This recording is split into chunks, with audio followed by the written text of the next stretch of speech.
Thank you, Barry. I'm acutely aware of the fact that I am in the middle of what is generally described as cocktail hour, and therefore I'm standing between you and hopefully a very pleasant evening.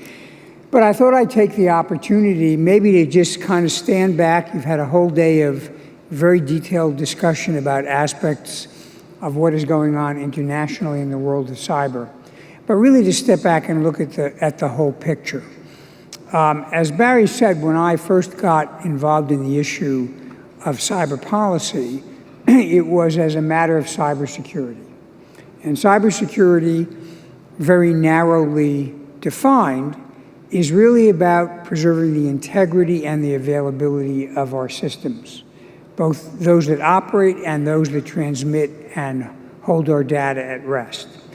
That is still very much the core of classic cybersecurity. But I think now the landscape of cyberspace has broadened quite a bit. First of all, increasingly, because of the availability of the internet and because of other technological advances, there are enormous quantities of data that are being generated, being collected, stored, analyzed, and used in a variety of different settings. And how that data is controlled and the use that's made out of it becomes an issue that, while related to cybersecurity, is distinct, because it's not just about whether you can protect the data against theft or disruption, but it's about whether you commit yourself to using the data in certain ways and forbear using it in other ways. So we need to look at the content of the data as well as the manner of transmission and how we secure it. At the other extreme, there is the actual infrastructure of the internet. I'm always amused when people talk about the cloud because it kind of conjures up the idea that the data is being held somewhere in the sky. But as we all know, the storage and movement of the data takes place in real life, in real time, although very fast real time. And protecting and preserving the infrastructure that allows that to happen is critical. In fact, one of the things I want to talk a little bit about is the fact that we're poised for the next big revolution in infrastructure. And I know you heard about that in a panel earlier. And that has to do with moving from 4G to 5G. But again, how the rules of controlling that infrastructure are defined and who actually winds up occupying the commanding position in that infrastructure is going to determine a great deal about who controls the commanding heights for the next 20 to 30 to 40 years of our global economy. So this issue, although it seems technical, also engages very serious policy and geopolitical considerations. So as I kind of stand back and look at these, let me just talk briefly about each of these elements. First of all, the issue of data. The reality is, to a far greater degree than most people understand, we generate an enormous amount of what I call digital exhaust. Everybody understands if you get on Facebook or if you perform a search and you sign on to allow cookies, that you are generating data about yourself. But most people don't realize how much data they're unthinkingly generating. So for example, I'm wearing my Apple Watch. That generates things about my running times and my heartbeat and things of that sort. And that gets uploaded to an app.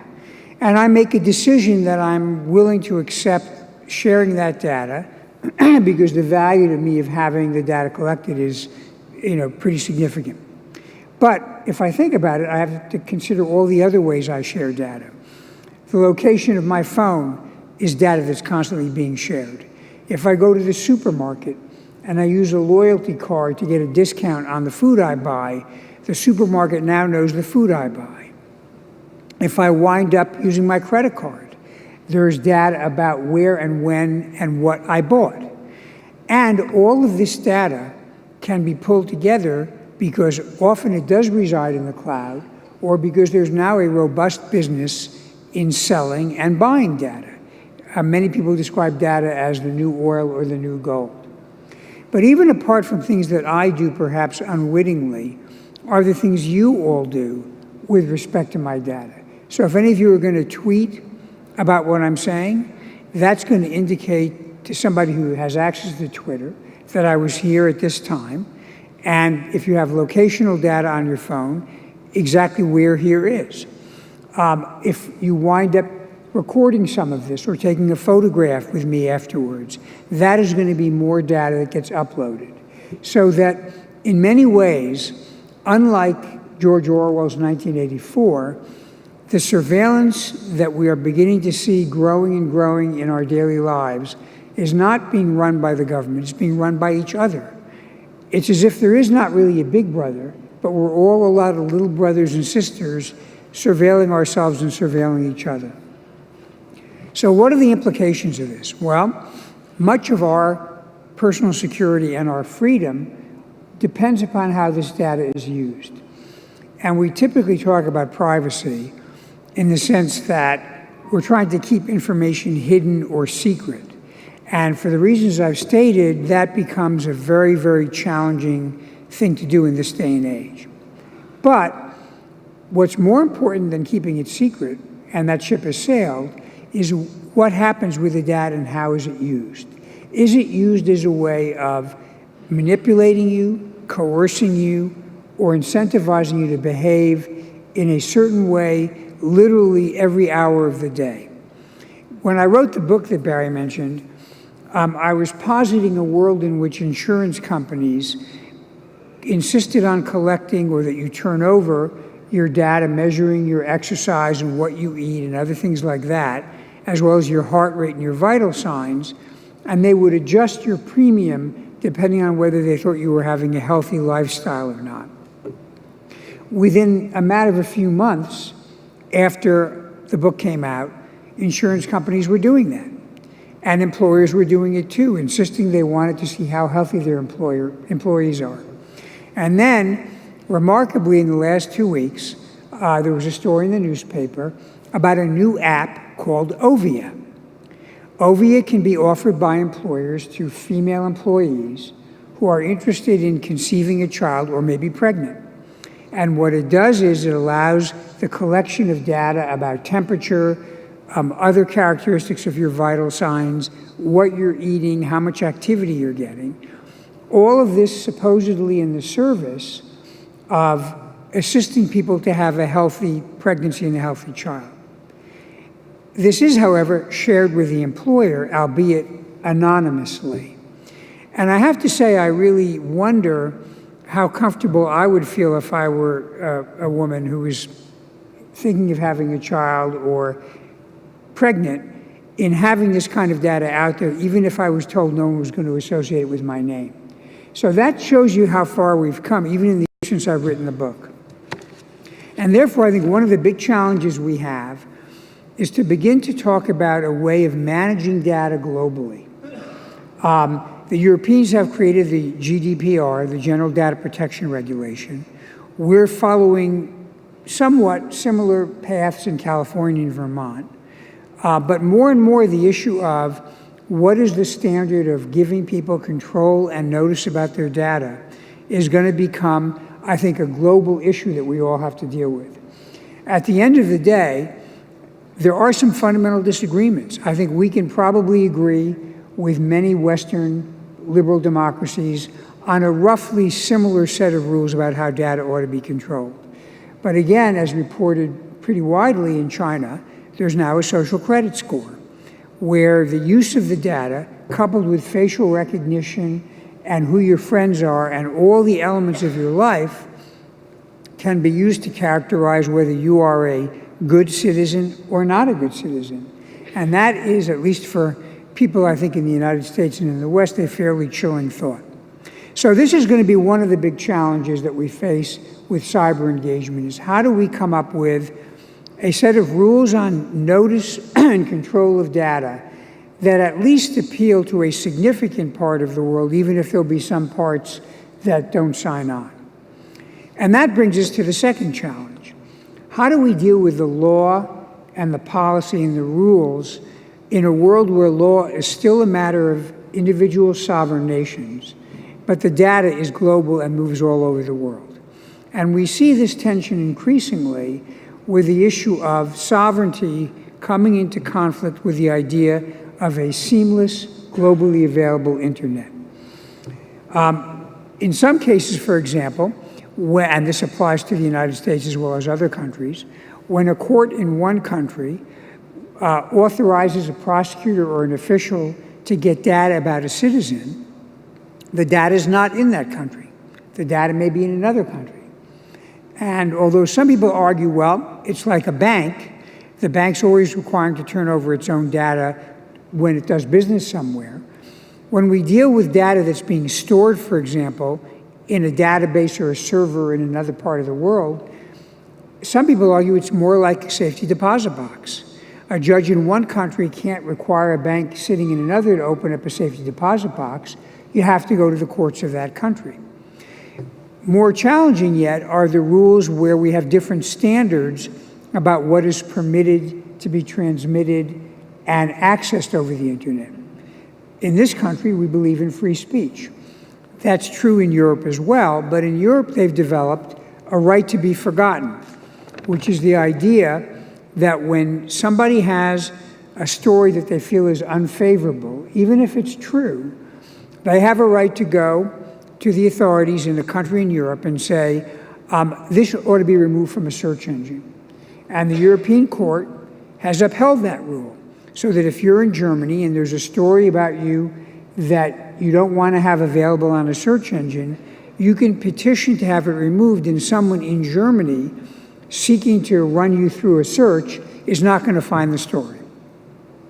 Now, right now, as we speak, they are litigating and considering an effort on the part of some European plaintiffs to make that a global requirement. So if you're a German and you want it off the search engine, if the court rules in favor of this approach, they would require Google or Yahoo or another company, on pain of being punished, to remove it from a search engine all over the world, including for an American accessing from Washington. And I know we say to ourselves, well, wait a second. We have freedom of speech. The idea that a government, let alone a foreign government, is going to order us to take data off and not allow truthful speech is a little bit troubling, to say the least. But again, the issue of how we reconcile sovereignty and the fundamental values that underline our sovereignty with the global nature of data is going to be a critical issue for how the cyber economy works in the future. If we don't get it right, we are going to wind up with multiple internets that are national or local in configuration, and much of the economic value will have been dissipated. Yet another issue, as I mentioned earlier, is the actual fundamental infrastructure and core of the internet. And that involves at least a couple of things. One is the physical infrastructure that it makes the internet available and preserves its integrity, whether it's cables, servers, wireless equipment, things of that sort. The second are the protocols that allow the system to operate. And that is largely contained in the domain name system, which is essentially the directory or the telephone book for the internet that allows us to use the protocols to transmit from one place to another. Both of these are essential if the internet as a whole is to function. And in a world in which we have criminality, but frankly also state-sponsored harmful activity on the internet, the question is, what are the rules of the road that have to apply that would apply similar to the way the Geneva Convention applies when we're dealing with physical warfare? Now, right now, I'm the co-chair of something called the Global Commission on Stability in Cyberspace, which is a multi-stakeholder group sponsored by both the private sector and a number of governments that is trying to look at what are kind of core principles and norms for the basic functioning of the internet that private and public bodies ought to sign on to and honor in much the same way that we honor rules about free use of the oceans and the seas. And the first and most fundamental norm that we have proposed is the protection of the public core of the internet, literally the physical structures, the cables and servers, and the DNS system that allow the internet to function for everybody. The idea here is, much as in the physical world, we don't bomb civilian power plants when we're involved in conflict because it violates the laws of armed conflict, we ought to have a similar set of norms and ultimately rules for cyber conflict. This is not merely a theoretical issue. Many of you will have read stories recently about a previously undisclosed hacker group that has been carrying out a series of attacks on government agencies in 13 countries by corrupting and hijacking the DNS system so that when people think they are pinging a website, it's actually being misdirected to a website that's controlled by these hacker groups. This is exactly the kind of conduct that we all need to band together to suppress and to defend against. And as we talk about the need to protect the public core in terms of criminality, we also should consider the next generation of technology that is going to support the internet, and that is 5G.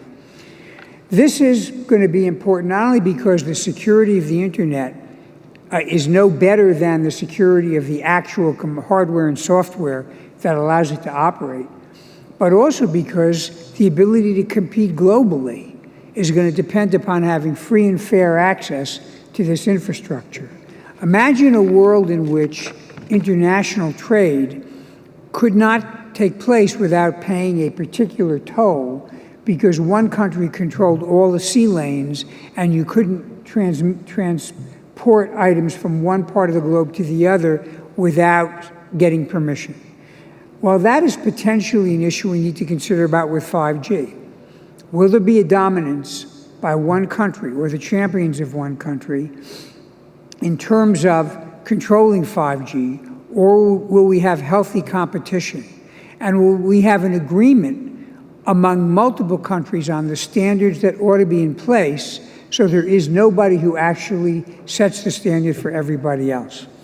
Just last week, the EU Commissioner for Justice called for a policy on emerging IT technologies, particularly 5G, coordinated with the United States, Japan, and Europe at a minimum.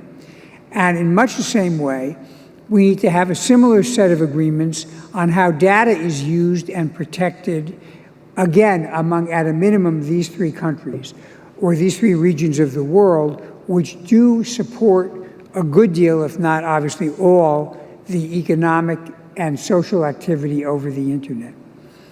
I echo this concern, and one of the things I have been working on with representatives from Japan and Europe is a trilateral cybersecurity commission that is particularly looking at how freedom-loving countries, so-called liberal democracies, can cooperate together on having policy recommendations with data, with security, and with infrastructure that can be sufficiently interoperable that we can actually have, if not a perfectly global internet, a largely reciprocal internet over much of the globe. The time has come for government and industry leaders, and much of the innovation work is done at the industry level, to come together and form a common bond about how we are going to roll out the new technologies and deal with the new data challenges in the 21st century.